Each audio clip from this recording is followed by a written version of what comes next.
Bismillahirrahmanirrahim. Assalamualaikum warahmatullahi wabarakatuh.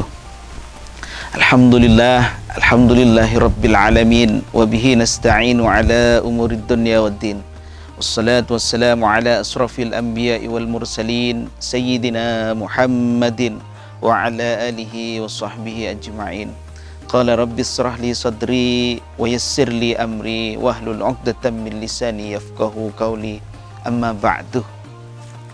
Bapak Ibu pemirsa yang dirahmati oleh Allah Subhanahu wa taala, pertama-tama marilah kita senantiasa memanjatkan puja dan puji syukur kita kehadirat Allah Subhanahu wa taala, yang mana sampai detik ini kita masih bisa merasakan nikmat sehat, nikmat sempat serta nikmat iman yang masih melekat di dalam dada kita, sehingga kita sampai detik ini masih bisa melaksanakan puasa Ramadan dalam keadaan sehat walafiat. Salawat serta salam mudah-mudahan tetap tercurah limpahkan kehadirat junjungan kita Nabi besar Muhammad sallallahu alaihi wasallam, yang mana beliau telah berhasil membawa kita minadz-dzulumati ilan nur, yakni dari alam jahiliyah menuju alam yang ilmiah, dari alam yang gelap menuju alam yang terang benderang, dari alam kebodohan menuju alam yang ilmiah seperti yang saat ini dapat kita rasakan bersama. Bapak Ibu hadirin pemirsa yang dirahmati oleh Allah Subhanahu wa taala, tidak sedikit dari kita yang mendambakan untuk menjadi ahli surga. Sekalipun tidak gampang dan tidak mudah bagi kita untuk tergolong sebagai ahli surga. Karena pada dasarnya surga itu dikhususkan bagi orang-orang yang beriman dan bertakwa. Banyak riwayat yang menjelaskan tentang surga, entah itu tentang macam-macam surga maupun beberapa kemewahan yang ada di dalam surga tersebut. Namun yang istimewa rasanya bagi kita adalah ada sebuah hadis yang menyatakan bahwasanya ternyata surga itu merindukan 4 golongan yang nantinya diharapkan sebagai penghuni surga. Nah, di dalam sebuah riwayat yang diriwayatkan oleh Ibnu Abbas radhiyallahu an, di sana dijelaskan al-jannatu mustaqatun ila arba'ati nafar. Talil Quran wa hafidhil lisan wa mut'imil ji'an wa shaimi fi syahri Ramadan. Yang artinya bahwasanya surga itu merindukan 4 golongan, yaitu orang yang membaca Al-Quran, yang menjaga lisan, yang memberi makan terhadap orang-orang yang lapar, dan juga berpuasa di bulan Ramadan. Jadi ketika kita mengkaji hadis tersebut dapat disimpulkan bahwasanya 4 golongan yang dirindukan oleh surga itu diantaranya yang pertama adalah orang yang senantiasa membaca Al-Quran. Dalam artian di dalam kesehariannya dia itu senantiasa menghiasi hidupnya dengan bacaan-bacaan Al-Quran. Dia itu begitu cinta dengan ayat-ayat Allah. Dia itu begitu cinta dengan kalam-kalam Allah. Entah dikala dia itu dalam keadaan lapang maupun dalam keadaan sempit, dia itu senantiasa menyempatkan dirinya untuk membaca yang namanya firman-firman Allah yang termaktub di dalam Al-Quran. Karena dia sadar bahwasanya membaca Al-Quran termasuk ibadah yang begitu istimewa. Bukan hanya yang membaca, tapi yang mendengarkan saja itu sudah mendapatkan pahala.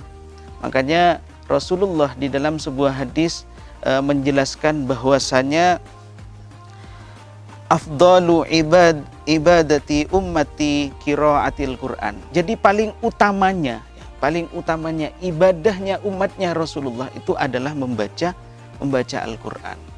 Nah, jadi membaca Al-Quran ini adalah suatu hal yang istimewa. Untuk itu kita sebagai seorang mukmin harus bisa paling tidaklah setiap harinya kita itu membaca Al-Quran sekalipun hanya 2 atau 3 ayat. Itu. Karena Dengan kita itu cinta terhadap Al-Quran, dengan kita itu memiliki kebiasaan senantiasa mengamalkan Al-Quran di dalam kehidupan kita, insya Allah kita itu nantinya akan menjadi yang namanya ahlus surga. Kemudian di dalam riwayat yang lain juga dijelaskan tentang keutamaan orang yang menjadi ahlul Quran. Di sana dijelaskan ya, khairukum man ta'allamal Qur'an wa 'allamahu. Jadi paling baiknya di antara kalian semua itu adalah yang mempelajari Al-Qur'an dan mengamalkannya. Nah, jadi sangat istimewa sebenarnya orang-orang yang ahli Quran atau orang-orang yang senantiasa membaca Al-Quran serta mengamalkan di dalam kehidupannya sehari-hari, karena nantinya dia itu akan tergolong menjadi orang-orang yang dirindukan oleh surga. Kemudian golongan yang kedua yang dirindukan oleh surga adalah orang yang senantiasa menjaga lisannya dengan baik. Jadi lisan itu merupakan organ tubuh ya, yang berpotensi untuk menimbulkan suatu kebaikan dan juga keburukan. Ketika seseorang bisa menjaga lisannya dengan baik, maka insya Allah dia itu akan menuai suatu kebaikan pula. Yang mana Imam Al-Bukhari menyatakan bahwasanya salamatul insan fi hifdil lisan. Jadi keselamatan seseorang itu terletak pada lisannya. Ketika seseorang itu bisa menjaga lisannya dengan baik, maka insya Allah dia itu akan selamat. Jadi dia itu mencegah lisannya untuk berbicara yang buruk terhadap orang lain, sehingga dia itu tidak menyinggung yang namanya perasaan orang lain, melainkan dia itu menggunakan lisannya dengan baik, misalkan menyampaikan suatu hal yang baik terhadap orang lain, sehingga ketika apa yang dia sampaikan kepada orang lain itu baik dan diamalkan, maka itu akan menjadi amal jariah, sehingga itulah yang nantinya akan mengantarkan dia itu ke surga. Makanya ada sebuah hadis yang menyatakan man kana yu'minu billahi wal yaumil akhir falyakul khairan aw liyasmut. Nah, jadi hadis ini menyatakan bagaimana caranya kita itu menggunakan lisan kita itu dengan baik.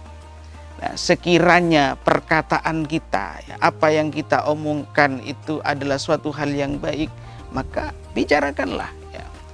Namun ketika suatu hal itu dikiranya buruk dan hanya menimbulkan mudarat terhadap orang lain, menyakiti perasaan orang lain, maka sebaiknya kita itu diam. Jadi intinya, kalau baik kita ucapkan, kalau tidak baik kita tinggalkan. Nah, maka dari itu ketika kita itu menjaga lisan kita dengan baik, maka kemungkinan besar kita itu akan bisa menjadi yang namanya ahlus surga. Kemudian yang ketiga, golongan yang dirindukan oleh surga itu adalah orang-orang yang senantiasa memberikan makan terhadap orang-orang yang lapar. Maka kita sebagai seorang mukmin harusnya memiliki rasa peduli terhadap saudara-saudara kita yang mungkin saat ini merasakan kekurangan, terhadap saudara-saudara kita yang masih tergolong fakir maupun miskin. Paling tidak kita itu bisa menyisihkan sedikit rezeki kita untuk bisa berbagi dengan mereka, sehingga mereka itu juga bisa merasakan yang namanya nikmat hidup di dunia ini. Nah, kemudian golongan yang terakhir yang dirindukan oleh surga itu adalah orang-orang yang melaksanakan puasa di bulan Ramadan. Nah, ini yang terakhir, yang mungkin saat ini kita juga melaksanakan yang namanya puasa Ramadan. Untuk itu kita itu harus senantiasa menjaga ibadah puasa kita itu agar ibadah puasa kita itu tidak sia-sia. Jadi bukan hanya kita itu menahan lapar dan haus, tetapi panca indera kita juga harus kita jaga dengan baik, dan juga hati dan pikiran kita juga jaga dengan baik. Jangan sampai kita itu memikirkan hal-hal yang sekiranya tidak ada kaitannya dengan Allah. Jadi sebaiknya hati dan pikiran kita fokuskan, ya. Kita itu berpikirnya yang positif, yang dalam artian itu nanti ada nilai-nilai ibadah kepada Allah Subhanahu wa taala. Sehingga nantinya ibadah puasa kita tidak hanya sekedar mendapatkan lapar dan haus, tetapi mendapatkan ridho dari Allah Subhanahu wa taala. Mudah-mudahan kita semua bisa menjadi salah satu dari 4 golongan yang dirindukan oleh surganya Allah Subhanahu wa taala. Kurang dan lebihnya saya mohon maaf. Wassalamualaikum warahmatullahi wabarakatuh.